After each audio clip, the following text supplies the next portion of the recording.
Some women don't chase. They don't explain, they don't plead, and they don't wait. And yet, long after they are gone, they live inside the mind of the man who underestimated them.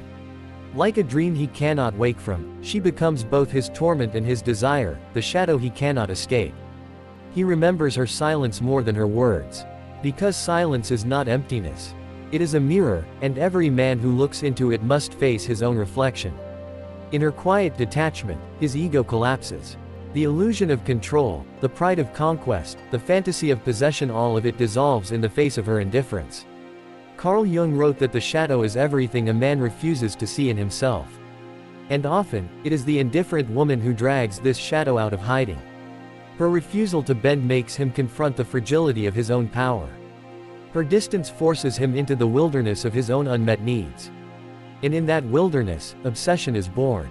You see, desire feeds not on abundance, but on scarcity. The woman who withholds, who refuses to barter her worth for validation, becomes rare, almost mythical.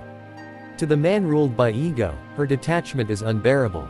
He feels an ache, a gnawing hunger, a madness he cannot name.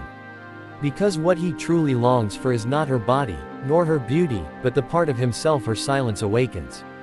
The anima within him stirs, restless, demanding he reconcile with the feminine soul he has always denied. And yet, many men will resist this reckoning. They will project their longing outward, calling her cold, distant, or cruel.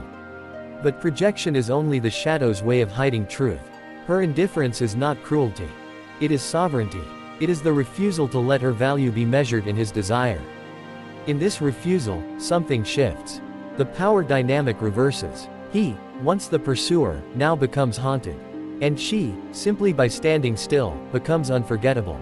Because the greatest seduction is not in giving everything, but in holding something back.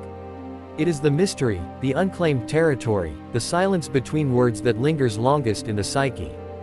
But feminine indifference is not a weapon to punish. It is not manipulation, nor is it a game. It is a boundary, born from self-worth, from the quiet knowing that her essence does not need validation. Here lies the deeper truth: she does not ignore him to hurt him. She simply chooses not to betray herself for him. And this is where the Stoics and Jung align. The Stoics taught that freedom lies in detachment, in not being enslaved by what lies outside of one's control.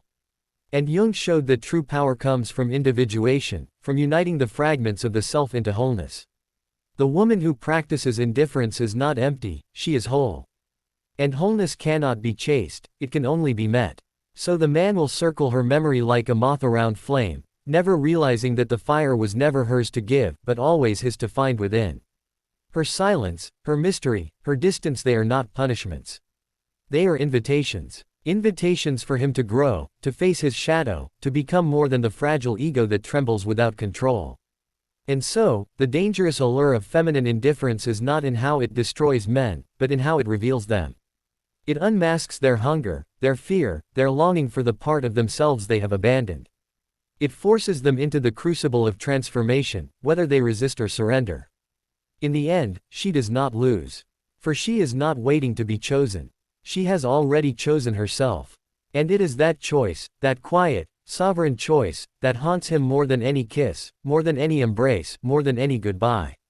The woman who walks away in silence isn't weak. She simply sees more.